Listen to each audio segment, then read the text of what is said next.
মানস ৰাষ্ট্ৰীয় উদ্যানত তিনিটাকৈ বন্যহস্তীক গুলীয়াই হত্যা। পানবাৰীৰ ৰেঞ্জত চোৰাং চিকাৰীয়ে হত্যা কৰে বন্যহস্তী তিনিটা। চোৰাং চিকাৰীৰ বিৰুদ্ধে অভিযান বন বিভাগৰ।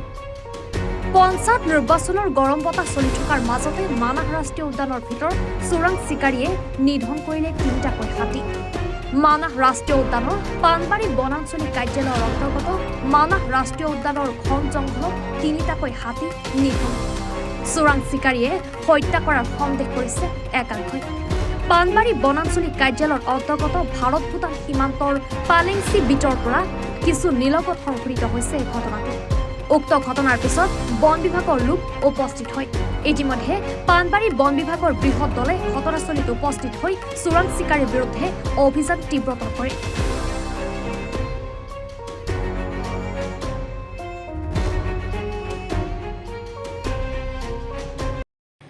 চাওক, খুব দুখজনক ঘটনা, মৰ্মান্তিক ঘটনা।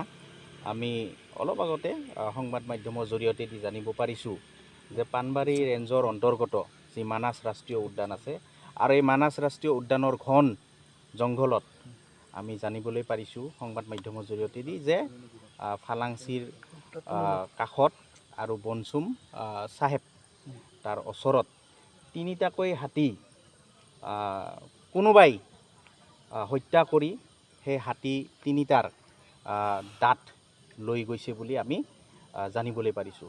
এই ঘটনাটো সঁচাকৈ বহুত দুখজনক ঘটনা আৰু মৰ্মান্তিক ঘটনা। আৰু আমি জানিবলৈ পাৰিছোঁ যে এই সমগ্ৰ ঘটনাটো আমাৰ এই যি বন বিভাগ আছে, এই বন বিভাগে কিন্তু ঢাকি ৰাখিবলৈ বা গাত দিবলৈ চেষ্টা কৰি আছে। আমি জানিবলৈ পাইছোঁ যে সংবাদ মাধ্যমকো কিন্তু ইয়াক তথ্য দিয়াৰ পৰা বিৰত তেওঁলোকে আছে। এতিয়া কি কাৰণত তেওঁলোকে এনেকুৱা নীতি অৱলম্বন কৰিছে এই সময়ত, এইটো কিন্তু লক্ষণীয় বিষয়। আমাৰ সন্দেহ হৈছে যে এই যিহেতু BTC নিৰ্বাচনৰ সমাগত বা আমাৰ অসমত পঞ্চায়ত নিৰ্বাচনো চলি আছে, গতিকে এইটো এটা গাত দিয়াৰ কি ষড়যন্ত্ৰ আছে, এইটো আমি এটা সন্দেহ আছে। আৰু যদিও বা তিনিটা হাতী হত্যা হোৱা বুলি আমি জানিব পাৰিছোঁ, কিজানিবা ইয়াতকৈ বেছিও হত্যা হ'ব পাৰে বা কমো হ'ব পাৰে। গতিকে যি হৈছে সঁচা ঘটনাটো বন বিভাগে প্ৰকাশ কৰিব লাগে। তেওঁলোকে প্ৰকাশ কৰিব লাগে, তথ্যবিলাক আমাক ৰাইজক জানিব দিব লাগে। যিহেতু আমি মানাহ ৰাষ্ট্ৰীয় উদ্যানৰে সমীপত যি গাঁও আছে, ওচৰত যি গাঁও আছে, তাৰে আমি বাসিন্দা। ৰাইজে জানিব বিচাৰে যে আচলতে ঘটনাটো কি।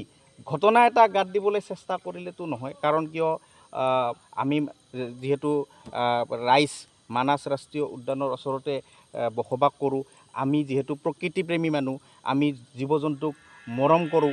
গতিকে এই ঘটনাবিলাক যাতে পোহৰলৈ আহে, তাৰ কাৰণে স্থানীয় যি বিভাগীয় কৰ্তৃপক্ষ আছে, বিভাগীয় কৰ্তৃপক্ষই তথ্যবিলাক ৰাজহুৱা কৰক। আৰু আমি এই চেগতে এটা কথা ক'ব লাগিব আৰু যে আমাৰ মানাহ ৰাষ্ট্ৰীয় উদ্যানৰে এই অন্তৰ্গত আমাৰ যি মানাহ চেৰফাং সমষ্টি আছে, আৰু এই মানাহ চেৰফাং সমষ্টি BTC এটা পৰিষদীয় সমষ্টি। আৰু এই BTC পৰিষদীয় সমষ্টিত স্থানীয় একজন নিজকে দম্ভালি মাৰি শক্তিশালী নেতা বুলি কোৱা একজন EMO আছে। তেওঁলোকে এই ক্ষেত্ৰত কি পদক্ষেপ ভূমিকা কৰিছে? তেওঁলোকে যে কয় জংঘলত জীৱ জন্তু ৰক্ষণাবেক্ষণ দিয়া, গছ গছনি ৰক্ষণাবেক্ষণ দিয়া, এই ঘটনাটোত তেওঁলোকৰ মতামত কি? তেওঁলোকে নীৰৱ ভূমিকা কিয় পালন কৰি আছে যদি ঘটনাটো সঁচা হয়? গতিকে উচিত তদন্ত হ'ব লাগে আৰু দোষী শাস্তি পাব লাগে। যদি চোৰাং চিকাৰীয়ে এই কাৰ্যকলাপত যদি জড়িত আছে, তেনেহ'লে চোৰাং চিকাৰীয়ে দোষী সাব্যস্ত হৈ শাস্তি পাব লাগে। আৰু যদি কোনোবা বেলেগ দুষ্ট চক্ৰ যদি আছে, কোনোবা ৰক্ষকে ভক্ষক হৈও আছে নেকি, এইটোও কিন্তু ৰাইজৰ প্ৰশ্ন থাকিব। গতিকে তদন্ত হ'ব লাগে আৰু উচিত শাস্তি হ'ব লাগে।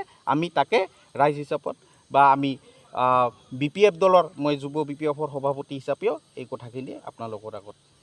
এই ঘটনা হৈছে বন বিভাগে তাৰমানে ইয়াৰ আগতেও বহুত ঘটনা হৈছে, আপোনালোকে জানে। 2023 চনতো ঘটনা হৈছে, সেইবিলাকত আপোনালোকে জানে বা ৰাইজে জানে।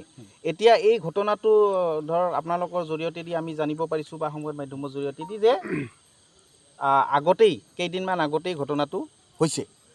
জংঘলৰ ভিতৰত এই ঘটনাটো হোৱা কেইবাদিনো হ'ল এতিয়া কথা হ'ল কি BTC নিৰ্বাচন সমাগত বৰ্তমান আমি জানিব পাৰিছোঁ যে ছেপ্টেম্বৰ মাহত BTC নিৰ্বাচন হ'বলৈ গৈ আছে এতিয়া ৰাইজৰ ইয়াৰ ক্ষেত্ৰতো এটা প্ৰশ্ন থাকিব যে BTC নিৰ্বাচন সন্মুখত কাৰণে চৰকাৰীভাৱে এই ঘটনাটো মানে তলত কৰি থাকিব বিচাৰিছে নেকি এইটোও কিন্তু এটা ৰাইজৰ প্ৰশ্ন থাকিব তেওঁলোকে নিজকে যে আমাৰ কাৰ্যকলাপত বা আমাৰ যিটো সময়ছোৱাত যিটো কাৰ্যকাল 2020 পৰা 25ৰ ভিতৰত আমাৰ মানে জংঘলত তেনেকুৱা ধৰণৰ একো বেয়া কাৰ্যকলাপ হোৱা নাই তেনেকুৱা ধৰণৰ মানে এটা পৰিচয় দিয়াৰ কাৰণে চেষ্টা কৰিব পাৰে এইটোও কিন্তু ৰাইজৰ এটা সন্দেহ থাকিব পাৰে বিজয়পুৰা আশিষ দাসৰ ৰিপৰ্ট এনি ভাৰত 24